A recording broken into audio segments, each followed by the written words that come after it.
ഒരു വലിയ ബേക്കറിയിലെ ജോലിക്കാരനായിരുന്നു ലളിത്. അവിടെ കേക്കും ബിസ്ക്കറ്റും ഉണ്ടാക്കലായിരുന്നു അയാൾക്ക് ജോലി. സർ, ചോക്ലേറ്റ് കേക്കെല്ലാം റെഡിയായി. ഇനി ബട്ടർ സ്കോച്ച് പേസ്ട്രി തയ്യാറാക്കട്ടെ? ഏയ് വേണ്ട വേണ്ട, ഇപ്പൊ ബട്ടർ സ്കോച്ച് പേസ്ട്രിക്ക് വലിയ ഡിമാൻഡ് ഒന്നുമില്ല. ഇനിയിപ്പോ ഒന്നിടവിട്ട ദിവസങ്ങളിൽ ബട്ടർ സ്കോച്ച് പേസ്ട്രി ഉണ്ടാക്കിയാൽ മതി. ഓക്കെ ശരി സർ. ഒരു കാര്യം ചെയ്യും, ഇനി വാനില കേക്ക് ഉണ്ടാക്ക്. ഓ ശരി സർ. വൈകാതെ ബേക്കറിയിലെ കച്ചവടം കുറഞ്ഞു വന്നു. അത്യാവശ്യം ചില സാധനങ്ങൾ മാത്രമേ ലളിത് ഇപ്പോൾ ഉണ്ടാക്കാറുള്ളൂ. കാലം പോകവെ ബേക്കറിയുടെ ലാഭം താഴേക്ക് പോയി. അതുകൊണ്ട് മുതലാളി ബേക്കറി വിൽക്കാമെന്നുള്ള തീരുമാനത്തിലേക്ക് എത്തുകയും ചെയ്തു. നിനക്കറിയാലോ, കച്ചവടം ഇപ്പൊ കുറവാണ്, ലാഭമൊന്നും കിട്ടുന്നില്ല. അതുകൊണ്ട് അടുത്ത ആഴ്ചയോടെ നമ്മൾ ഈ ബേക്കറി അടയ്ക്കണം. നീ വേറെ എവിടെയെങ്കിലും ജോലി കിട്ടുമെന്ന് അന്വേഷിക്കും. അത് കേട്ടതും ലളിതിന്റെ മനസ്സാകെ തളർന്നു.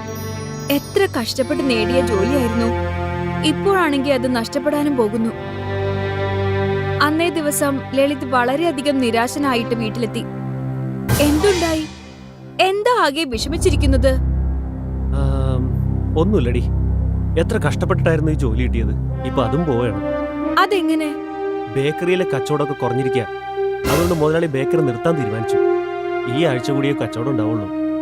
ദൈവമേ, ഇനി നമ്മൾ എന്ത് ചെയ്യും? വേറെന്ത് ചെയ്യാൻ, ഇനിയും ജോലി അന്വേഷിച്ച് അലഞ്ഞു തിരിഞ്ഞ് നടക്കേണ്ടി വരും. നിങ്ങൾക്ക് ഉടനെ ജോലി കിട്ടാനായി ഞാൻ പ്രാർത്ഥിക്കാം. കാരണം കുറച്ച് ദിവസങ്ങൾക്കുള്ളിൽ കുട്ടികളുടെ സ്കൂൾ തുറക്കാൻ പോവാ. പിന്നെ അവരുടെ ഫീസിനും മറ്റും. എനിക്കറിയാം. ലളിതും ദർശനയും ആകെ വിഷമത്തിലായിരുന്നു. ജോലിക്കാര്യം അന്വേഷിച്ച് ലളിത് അങ്ങനെ മറ്റൊരു ബേക്കറിയിൽ ചെന്നു. സർ, നിങ്ങളുടെ ഇവിടെ എന്തെങ്കിലും വേക്കൻസി ഉണ്ടാവോ? എനിക്ക് ബേക്കറി ഐറ്റംസ് ഉണ്ടാക്കുന്നതിൽ 10 വർഷത്തെ എക്സ്പീരിയൻസ് ഉണ്ട്. ഇല്ലടോ, ഞങ്ങളുടെ ഇവിടെ ഒരു വേക്കൻസിയും ഇല്ല. ശരി സർ. ലളിത് നിരാശയോടെ അവിടുന്ന് മടങ്ങി. അയാൾ അന്നേ ദിവസം ജോലി അന്വേഷിച്ച് തന്നെ നടന്നു. ഭാരിച്ച മനസ്സോടെ ജോലി ചെയ്തു. ഇന്നയാളുടെ ആ ജോലി സ്ഥലത്തെ അവസാന ദിവസമായിരുന്നു. നാളെ മുതൽ ആ ബേക്കറി അടച്ചിടുകയാണ്. മുഴുവൻ ദിവസവും ജോലി ചെയ്തിട്ട് വൈകിട്ട് അയാൾ മാനേജറുടെ അടുത്തേക്ക് എത്തി. ലളിതേ, നിന്റെ ഇതുവരെയുള്ള പൈസ പിടിച്ചോ. നിനക്ക് വേറെ എവിടെയെങ്കിലും ജോലി ശരിയായോ? ഇല്ല സർ. പേടിക്കണം, ഞാൻ ആരോടെങ്കിലും ഒന്ന് സംസാരിച്ചു നോക്കാം. നീയും അന്വേഷിച്ചു തുടങ്ങിക്കോ. നിനക്ക് എത്രയും പെട്ടെന്ന് ജോലി കിട്ടട്ടെ. ശരി സർ. ലളിത് തന്റെ കൂലി വാങ്ങി തിരികെ വീട്ടിലേക്കെത്തി. അവൻ ആ പണം മുഴുവനും തന്റെ ഭാര്യയെ ഏൽപ്പിച്ചു. പിടിച്ചോ, ഇപ്രാവശ്യം കുറച്ച് പിടിച്ചു ചിലവാക്കണേ. ഇനി എപ്പോഴാ ജോലി കിട്ടുന്നതെന്ന് ഒരു നിശ്ചയമില്ല. ദർശനയ്ക്ക് മനസ്സിലായി അയാൾ വളരെയധികം നിരാശനായിരിക്കുന്നുവെന്ന്. ലളിത് മറ്റു ചില ബേക്കറികളിൽ കൂടി ജോലി അന്വേഷിച്ചു പോയിരുന്നു. പക്ഷേ അവിടെയെല്ലാം നിരാശ തന്നെയായിരുന്നു ഫലം. അവസാനം നടന്നു തളർന്ന് തിരികെ വീട്ടിലേക്കെത്തി. കുട്ടികൾ സന്തോഷത്തിലായിരുന്നു. ലളിത് വീട്ടിലേക്ക് തിരിച്ചു വരുന്നതും കാത്തിരിക്കുകയായിരുന്നു ആ കുട്ടികൾ. ഇന്നെന്താ? ഇന്ന് മായിങ്കിന്റെ ബർത്ത്ഡേ ആണല്ലോ. അപ്പൊ കുട്ടികൾ നിങ്ങളെ നോക്കിയിരിക്കായിരുന്നു. നിങ്ങൾ തിരിച്ചു വന്നിട്ട് അവർക്ക് വേണ്ടി കേക്ക് ഉണ്ടാക്കും എന്ന് കരുതിയിരിക്കായിരുന്നു അവര്. ഞാൻ അവരോട് പറഞ്ഞതേ ഉള്ളൂ, നിങ്ങൾക്കിന്ന് അതിനൊന്നും പറ്റില്ലാന്ന്. അതെങ്ങനെ ശരിയാവും? എന്റെ മോന്റെ ബർത്ത്ഡേ ആയിട്ട് ഞാൻ കേക്ക് ഉണ്ടാക്കാതിരിക്കാനോ? അതിന് കേക്കിന്റെ സാധനങ്ങൾ വാങ്ങാൻ തന്നെ ധാരാളം പണം വേണ്ടേ? ഇന്ന് ഞാൻ ഇവിടെയുള്ള സാധനങ്ങൾ വെച്ച് തന്നെ കേക്ക് ഉണ്ടാക്കും. നിങ്ങൾ ഇവിടെ നോക്കിയിരുന്നാ മാത്രം മതിയെന്നേ. ലളിത് അത്യാവശ്യം ചില സാധനങ്ങൾ എടുത്തുകൊണ്ട് കേക്ക് ഉണ്ടാക്കുവാൻ തുടങ്ങി. കുട്ടികൾ അത് ശ്രദ്ധയോടെ നോക്കിക്കൊണ്ടേയിരുന്നു. ലളിത് കേക്കിനുള്ള ബാറ്റർ ഉണ്ടാക്കിയെടുത്തു. അതിലേക്ക് പഞ്ചസാരയും മറ്റു ചില ഇൻഗ്രീഡിയൻസും ചേർത്തു. എന്നിട്ട് ഈ ബാറ്റർ ഒരു പ്ലേറ്റിലേക്ക് എടുത്തു. അച്ഛാ, നമ്മൾ എങ്ങനെ കേക്ക് ഉണ്ടാക്കും? നമ്മുടെ കയ്യിൽ ഇവിടെ ഓവനൊന്നും ഇല്ലല്ലോ. ഓവൻ ഇല്ലെങ്കിൽ എന്താ, നമ്മുടെ കയ്യിൽ ചീനച്ചട്ടിയും ഉപ്പും ഉണ്ടല്ലോ. ലളിത് ചീനച്ചട്ടിയിൽ ഉപ്പ് നിറച്ചു. എന്നിട്ട് അതിൽ ബാറ്റർ വെച്ച പ്ലേറ്റ് വെച്ച് അത് ഒരു മൂടി കൊണ്ട് അടച്ചു. ഇനി 20 മിനിറ്റിനുള്ളിൽ കേക്ക് തയ്യാർ. കുട്ടികൾ അക്ഷമരായി സമയം നോക്കി കൊതിയോടെ കാത്തിരുന്നു. കേക്കിന്റെ സുഗന്ധം വീട് മുഴുവനും നിറയാൻ തുടങ്ങി. 20 മിനിറ്റ് കഴിഞ്ഞപ്പോ ലളിത് ആ കടായിയുടെ മൂടി തുറന്നു നോക്കി. അപ്പോൾ കേക്ക് തയ്യാറായി കഴിഞ്ഞിരുന്നു. ലളിത് ആ കേക്ക് മറ്റൊരു പ്ലേറ്റിലേക്ക് എടുത്തു. അത് കഴിഞ്ഞ് വറുത്ത മൈദയും പഞ്ചസാരയും ഒക്കെ ചേർത്ത് ഒരൽപ്പം ക്രീം ഉണ്ടാക്കാൻ തുടങ്ങി. എന്നിട്ട് ആ ക്രീം കേക്കിന് മുകളിലായി അലങ്കരിച്ചു. നോക്കിയേ, ഇപ്പൊ റെഡിയായില്ലേ അടിപൊളി കേക്ക്? പക്ഷെ അച്ഛൻ ഈ വീട്ടിലെ സാധനങ്ങൾ മാത്രല്ലേ ഇതിൽ ഉപയോഗിച്ചത്? അതുകൊണ്ടല്ലേ മോളെ ഇത് ഇത്ര ചെലവ് കുറഞ്ഞതായത്. അതൊക്കെ പോട്ടെ, നമുക്ക് മായങ്കിന്റെ ബർത്ത്ഡേ കേക്ക് മുറിക്കണ്ടേ? വാ വാ. Happy birthday to you, happy birthday to you, happy birthday dear Mayank, happy birthday to you. Mayank തന്റെ ബർത്ത്ഡേ കേക്ക് കട്ട് ചെയ്തു. എന്നിട്ട് അതെല്ലാവർക്കും കൊടുത്തു. കൊള്ളാലോ, ഇത് വളരെ നന്നായിട്ടുണ്ട്. ആ വീട്ടിലെല്ലാവരും തന്നെ ആ കേക്ക് ആസ്വദിച്ചു കഴിച്ചു. ഈ കേക്ക് നിങ്ങൾ വളരെ കുറച്ച് ഇൻഗ്രീഡിയൻസ് കൊണ്ടാണ് ഉണ്ടാക്കിയത്. അതുകൊണ്ട് ഇതുണ്ടാക്കുന്നതിന് വലിയ ചെലവൊന്നും ഉണ്ടാവില്ല. ശരിയാണ്, പക്ഷെ നീ എന്താ അങ്ങനെ ചോദിച്ചത്? കാരണം ഞാൻ ആലോചിച്ചത് നിങ്ങൾക്ക് ഇതുണ്ടാക്കി വിറ്റുകൂടെ എന്നാണ്. 100 രൂപയ്ക്ക് വലിയ കേക്കും ഇതിന്റെ പേസ്ട്രികൾക്കെല്ലാം ഓരോന്നിനും 1 രൂപയ്ക്കും വിൽക്കാം. എന്ത്? ചെറിയ ചെറിയ കേക്കിന്റെ പേസ്ട്രികൾ ഉണ്ടാക്കി ഓരോന്നിനും 1 രൂപയ്ക്ക് സ്കൂളിനടുത്ത് വിറ്റൂടെ? കുട്ടികൾക്കെല്ലാം ഇത് വളരെയധികം ഇഷ്ടപ്പെടും. ഈ ഐഡിയ പറഞ്ഞ പോലെ കൊള്ളാലോ. ഇതെനിക്ക് എന്തായാലും ചെയ്യാൻ പറ്റും. നാളെ ആണെങ്കിൽ ഇവരുടെ സ്കൂള് തുറക്കാനും പോവല്ലേ? എന്നാ നാളെ മുതൽ തന്നെ നമുക്ക് ഈ 1 രൂപ കേക്കിന്റെ കച്ചവടം തുടങ്ങിക്കളയാം, പോരെ? ലളിതിനു മുന്നിൽ പുതിയൊരു വരുമാന മാർഗം തെളിഞ്ഞു വന്നു.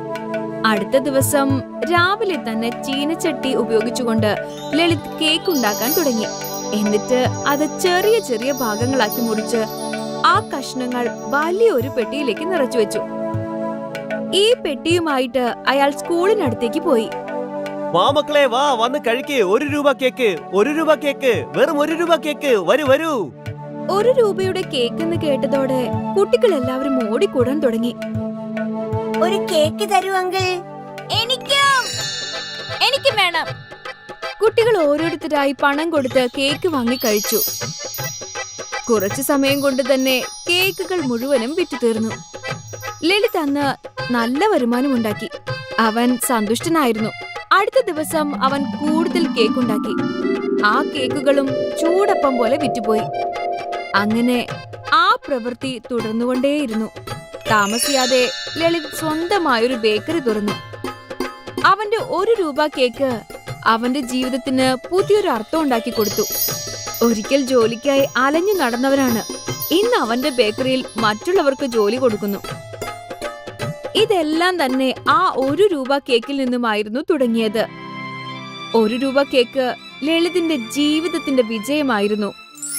ഒരു ഗ്രാമത്തിൽ സൂക്ക എന്നും ലെംബു എന്നും പേരുള്ള 2 സഹോദരങ്ങൾ ഉണ്ടായിരുന്നു. പക്ഷെ അവർ രണ്ടുപേരും എന്നും വഴക്കായിരുന്നു. രണ്ടുപേരുടെയും മനസ്സിൽ എപ്പോഴും ഈഗോ മാത്രമായിരുന്നു. അതുകൊണ്ട് എല്ലാ ദിവസവും ഇവർ രണ്ടുപേരും തമ്മിൽ വഴക്കായിരുന്നു. അമ്മ അവരെ സമാധാനിപ്പിക്കാൻ ശ്രമിക്കുമായിരുന്നു. പക്ഷെ അവർ രണ്ടുപേരും അമ്മയുടെ വാക്കുകൾ കേൾക്കില്ലായിരുന്നു. ഈ സന്ദർഭം ചതുർ നന്നായിട്ട് ഉപയോഗിച്ചു. എല്ലാ ദിവസവും രണ്ടുപേരും അവരവരുടെ ജോലികൾ മാറ്റിക്കൊണ്ടേയിരുന്നു. ഒരു ദിവസം സൂക്ക ബിരിയാണി കട ഇട്ടിട്ടുണ്ടായിരുന്നു. അതേസമയം ലെംബു പേരക്കകൾ വിൽക്കുന്നുണ്ടായിരുന്നു. ദേവിടെ നോക്കല്ലമ്പോ, എന്റെ കൂടെ നീ മത്സരിക്കാൻ പേരക്ക കട ഉണ്ടാക്കി. അതുകൊണ്ട് ഞാൻ ചിക്കൻ ബിരിയാണി കടയും വിട്ടു. ഇതാ കണ്ടില്ലേ, ഇതിനു മേലെ നീ എന്നെ ഒരു ശല്യം ചെയ്യാൻ പാടില്ല. നീ അങ്ങനെ ചെയ്താലേ നിന്റെ സമയം മോശമായിരിക്കും. ദേവിടെ നോക്ക്, ഇത് നീ എന്നോട് സ്നേഹത്തോടെ പറഞ്ഞിട്ടുണ്ടെങ്കിൽ ഞാൻ കുറച്ചെങ്കിലും കേട്ടിട്ടുണ്ടാവും. പക്ഷെ നീ എന്താ ചെയ്യുന്നത്? നീ എന്നെ പേടിപ്പിക്കാണ്. എന്നാ നോക്കിക്കോ മോനെ, നാളെ തൊട്ട് ഞാനും ബിരിയാണി കട വെക്കാൻ പോവുകയാണ്. പക്ഷെ ഈ പ്രാവശ്യം നിന്റെ കച്ചവടം ഞാൻ പൊളിക്കും. ശരി, നമുക്ക് കാണാലോ രണ്ടുപേരിൽ ആരാ ജയിക്കുന്നത്. രണ്ടുപേരും മത്സരിച്ച് സംസാരിച്ചുകൊണ്ടിരുന്നു. അപ്പോഴാണ് ചതുർ അവിടേക്ക് വന്നത്. എന്താ ഇത് മക്കളെ, രാവിലെ തന്നെ ഇങ്ങനെ തല്ലുകൂടുകയാണോ നിങ്ങള്? സൂക്ക, നീ എന്താ ബിരിയാണി കട ഇട്ടിട്ടുണ്ട്? അതും ചിക്കൻ. ശരി, നീ ഒരു പ്ലേറ്റ് എടുക്ക്, ഞാൻ കഴിച്ചു നോക്കട്ടെ എങ്ങനെയുണ്ടെന്ന്. ചതുരേട്ടാ, ഈ കട നിങ്ങളുടെ കട പോലെയാണ്. നിങ്ങൾക്ക് എത്ര വേണമെങ്കിൽ നിങ്ങൾ എടുക്കാം. ചതുർ പണം കൊടുക്കാതെ നിറയെ ബിരിയാണി കഴിച്ചു. അവൻ സൂക്കയുടെ ബിരിയാണിയെ പറ്റി പുകഴ്ത്തി പറഞ്ഞുകൊണ്ടിരുന്നു. ഇങ്ങനെ പറയുന്നത് ലെംബുവിന് തീരെ ഇഷ്ടപ്പെട്ടില്ല. സൂക്ക, നിന്റെ ബിരിയാണി അടിപൊളിയായിരുന്നു. കഴിച്ചിട്ട് നല്ല തൃപ്തിയുണ്ട്. ഇവിടെയുള്ള ജനങ്ങൾക്കൊക്കെ തീർച്ചയായിട്ടും ഇഷ്ടാവും. ഇതൊക്കെ ചേട്ടാ, നാളെ എന്റെ കൈ കൊണ്ട് ഞാൻ ബിരിയാണി ഉണ്ടാക്കാം. അത് വന്ന് നിങ്ങൾ കഴിച്ചു നോക്ക്, നിങ്ങൾക്ക് അത് തീർച്ചയായിട്ടും ഇഷ്ടാവും. ശരി മോനെ, നീ പറയുന്ന പോലെ തന്നെ ചെയ്യാം. ഇപ്പൊ നിന്റെ കയ്യിലുള്ള പേരക്കൊക്കെ താ. നിന്റെ പേരക്കൊന്നും കുറഞ്ഞ കാര്യമൊന്നല്ല. ലെംബുവിന് ചെറിയ രീതിയിൽ പുകഴ്ത്തിയാലും മതി, അവന് സന്തോഷമാകും. അതുകൊണ്ട് ചതുറിന് ഫ്രീ ആയിട്ട് പേരക്കയും കിട്ടി. സുക്കു ഒരു ദിവസം മുഴുവൻ ബിരിയാണി ഒരു പ്ലേറ്റ് 50 രൂപയ്ക്ക് വിറ്റു. സൂക്കയ്ക്ക് അന്നത്തെ ദിവസം നല്ല വരുമാനം കിട്ടി. അത് കണ്ട് ലെംബുവിന് ദേഷ്യം വന്നു. വൈകുന്നേരം രണ്ടുപേരും അവരുടെ വീട്ടിലേക്ക് പോയി. പിറ്റേ ദിവസം ലെമ്പു സൂക്ക വരുന്നതിന് മുൻപ് അവന്റെ വണ്ടി എടുത്ത് പുറപ്പെട്ടു. എന്നിട്ട് അവിടെ ബോർഡിൽ ഒരു ബിരിയാണി ഒരു പ്ലേറ്റ് 40 രൂപ എന്ന് എഴുതി വെച്ചു. കുറച്ചു സമയത്തിന് ശേഷം സൂക്ക അവിടെ എത്തിച്ചേർന്നു. മണ്ട, ഇത്രയും വില കുറഞ്ഞിട്ടാണോ ബിരിയാണി വെക്കുന്നത്? എന്നും നിന്റെ ബിരിയാണി നീ എങ്ങനെയാ വിൽക്കുന്നത് ഞാൻ ഒന്ന് നോക്കട്ടെ. രണ്ട് കടയിലെയും ബിരിയാണി വില നോക്കി ജനങ്ങളെല്ലാം ലെമ്പുവിന്റെ അടുത്തേക്കാണ് പോയത്. ബിരിയാണി വില ലെമ്പുവിന്റെ കടയിൽ കുറവായതുകൊണ്ട് എല്ലാവരും അവിടെ നിന്നാണ് വാങ്ങിച്ചത്. ഇത് കണ്ടതും സൂക്കയ്ക്ക് തോന്നി, എന്റെ ബിരിയാണി വില കുറച്ചാലോ? 50 രൂപ എഴുതിയിരിക്കുന്ന ബിരിയാണി അവൻ 40 രൂപ എഴുതി. ഇപ്പോ രണ്ടുപേരുടെ കടയിലും സെയിം വിലയാണ്. വൈകുന്നേരം രണ്ടുപേരും അവരുടെ വീട്ടിലേക്ക് പോയി. ഞാനിന്നൊരു കാര്യം അറിഞ്ഞല്ലോ, രണ്ടുപേരും ഇന്ന് നഷ്ടത്തിലാ വന്നതെന്ന്. അമ്മേ, ഇവൻ എന്നെ പേടിപ്പിച്ചു. ഇപ്പൊ ഞാൻ ഇവന്റെ കട മൂടാതെ സമ്മതിക്കാൻ പറ്റില്ല. അമ്മേ, നിങ്ങൾക്കൊരു കാര്യം മനസ്സിലായിട്ടില്ലെങ്കിൽ നിങ്ങൾ മിണ്ടാതെ അവിടെ ഇരിക്കണം. ശരി മക്കളെ, ഇനി ഞാൻ ഒന്നും പറയില്ല. നിങ്ങൾ രണ്ടുപേരും എന്തെങ്കിലുമൊക്കെ ചെയ്യ്. ഒരു ദിവസം രാവിലെ ചതുർ സൂക്കയെ കാണാൻ വന്നു. വരൂ ചിത്രേട്ടാ, വന്ന് ഇരിക്കേ. നോക്കു മോനെ, നിനക്ക് കച്ചവടം എങ്ങനെയാണെന്ന് ഞാൻ പറഞ്ഞുതരാം. നീ എന്റെ സ്വന്തമല്ലേ? ചേട്ടാ, ഇത്ര കാലം നിങ്ങൾ പറയുന്നൊക്കെ കേട്ടിട്ടാണ് ഞങ്ങൾ കച്ചവടം ചെയ്യുന്നത്. എന്നാ ഇനി മുതൽ നീ ബിരിയാണി 5 റുപ്യക്ക് വിൽക്ക്. ബിരിയാണി 5 റുപ്യക്ക് വിറ്റാൽ എനിക്ക് ചിക്കൻ പോലും വാങ്ങാൻ പറ്റില്ലല്ലോ. നിനക്ക് നിന്റെ അനിയനെ തോൽപ്പിക്കണ്ടേ? അതുകൊണ്ട് നിന്റെ കൈകാശിട്ടിട്ട് എല്ലാം സാധനം വാങ്ങിക്കടോ. പക്ഷേ എന്റെ അടുത്ത് പൈസ ഇല്ലല്ലോ ചേട്ടാ. നിന്റെ ചേട്ടനായിട്ട് ഞാൻ എന്തിനാ നിക്കുന്നത്? നിനക്ക് എത്ര പൈസ വേണ്ട? ഞാൻ തരാം. നിനക്ക് പൈസ വന്നതിന് ശേഷം എനിക്ക് തന്നാ മതി മോനെ. ചതുർ സൂക്കാക്ക് കടം കൊടുത്തു. അതിനുശേഷം സൂക്ക ഒരു പ്ലേറ്റ് ബിരിയാണി 5 രൂപ എന്ന് എഴുതി വെച്ചു. സൂക്കയുടെ ബിരിയാണിക്ക് വേണ്ടി ജനങ്ങൾ ക്യൂവിൽ നിന്നു. ടോക്കൺ കയ്യിൽ വെച്ച് അവർ വെയിറ്റ് ചെയ്തു ബിരിയാണിക്ക് വേണ്ടി. ലെമ്പുവിന് ഇത് കണ്ട് വിഷമമായി. അപ്പോഴാണ് ചതുർ അവിടേക്ക് വന്നത്. എന്താ പറ്റില്ല അമ്പോ, നീ എന്തിനെങ്ങനെ വിഷമിക്കുന്നേ? സങ്കടം എന്റെ മുമ്പ് തന്നെ നിൽക്കുന്നുണ്ട്. പിന്നെ കാരണം എന്താ നിങ്ങൾ ചോദിക്കുന്നത്? ഇങ്ങനെ പറയല്ലേ. എന്നാ നീ ഒരു പ്ലേറ്റിന് ബിരിയാണിക്ക് 5 റുപ്യക്ക് വിൽക്ക്. എന്റെ അടുത്ത് അത്ര കാശൊന്നും ഇല്ല ചേട്ടാ.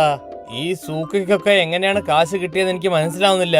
നീ വിഷമിക്കണ്ട മോനെ, നിനക്കുള്ള കടം ഞാൻ തരാം. നീയും 5 റുപ്യക്കുള്ള ബിരിയാണി വിൽക്കാൻ തുടങ്ങ്. ചതുർ ലെമ്പുവിനും കടം കൊടുത്തു. അതിനുശേഷം രണ്ടുപേരും ബിരിയാണി 5 രൂപയ്ക്ക് വിൽക്കാൻ ആരംഭിച്ചു. വരൂ വരൂ, ചിക്കൻ ബിരിയാണി കഴിക്കാൻ വരൂ. അതിന്റെ വില 5 റുപ്യയാണ്. ഒരു പ്ലേറ്റിൽ 4 കഷ്ണം ചിക്കൻ ഉണ്ടാവും. വരൂ വരൂ, നല്ല ബിരിയാണി, സ്വാദുള്ള നല്ല ചൂടുള്ള ചിക്കൻ ബിരിയാണി, 5 റുപ്യുള്ള ബിരിയാണി, 5 റുപ്യ പ്ലേറ്റുള്ള 5 പീസുള്ള ബിരിയാണി. അവർ രണ്ടുപേരും തമ്മിലുള്ള മത്സരം ജനങ്ങൾക്ക് ഭയങ്കര സഹായമായി. 5 രൂപയുടെ ബിരിയാണി എല്ലാരും വാങ്ങിക്കഴിച്ചു. അതുകൊണ്ട് ഉച്ചയോടെ ബിരിയാണിയെല്ലാം കാലിയായി രണ്ടുപേരും വീട്ടിലേക്ക് പോയി. ഇന്ന് എത്ര കാശ് സമ്പാദിച്ചു? രണ്ടുപേരും അവരുടെ അമ്മയോട് സത്യങ്ങളെല്ലാം തുറന്നു പറഞ്ഞു.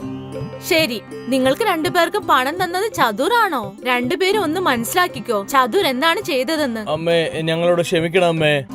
അതെ അമ്മേ, ഇനി ഞങ്ങൾ രണ്ടുപേരും വഴക്ക് കൂടില്ല. ഞങ്ങൾ രണ്ടുപേരും എത്ര വഴക്കുണ്ടാക്കുന്നോ അത് മറ്റുള്ളവർ നന്നായിട്ട് ഉപയോഗിക്കുന്നുണ്ട് അമ്മേ. അതെ അമ്മേ, ഇന്ന് ഞങ്ങൾക്ക് അത് നന്നായിട്ട് മനസ്സിലായി. ഇനി മുതൽ ഞങ്ങൾ നന്നായിട്ട് ഉണ്ടായിക്കോളാം. ആ ചത്തുറിന് ഞങ്ങൾ ഒരു പണി കൊടുത്തിട്ടേ പറ്റൂ. അതിനുശേഷം രണ്ടുപേരും ഒരു കടയിൽ ബിരിയാണി ഉണ്ടാക്കി. എന്നിട്ട് കടയ്ക്ക് പേരിട്ടു ലെമ്പു സൂക്ക ചിക്കൻ ബിരിയാണി. പിറ്റേ ദിവസം രാവിലെ അവർ രണ്ടുപേരും അവിടെ എത്തി. ചതുർ അവിടെ എത്തി അവരെ കണ്ടതും അത്ഭുതപ്പെട്ടു. അവരും രണ്ടുപേരും തമ്മിലുള്ള ഒത്തൊരുമ കണ്ടിട്ട് ഇനി ഇവിടെ നിന്നിട്ട് ശരിയാവില്ല, ഓടിപ്പോകാമെന്ന് കരുതി. സുഹൃത്തുക്കളെ, ഇതിൽ നിന്ന് നമുക്ക് കിട്ടുന്ന പാഠം, നമ്മൾ എപ്പോഴും ഐക്യത്തോടെ ഇരിക്കണം. അങ്ങനെ ഒത്തൊരുമിച്ചിരുന്നില്ലെങ്കിൽ മറ്റുള്ളവർ അവരുടേതായ രീതിയിൽ അതെല്ലാം പ്രയോജനപ്പെടുത്തും. അതുപോലെ മുഖസ്തുതി പറയുന്നവന് വിശ്വസിക്കരുത്. അങ്ങനെ ചെയ്താൽ ജീവിതം നാശമാകും.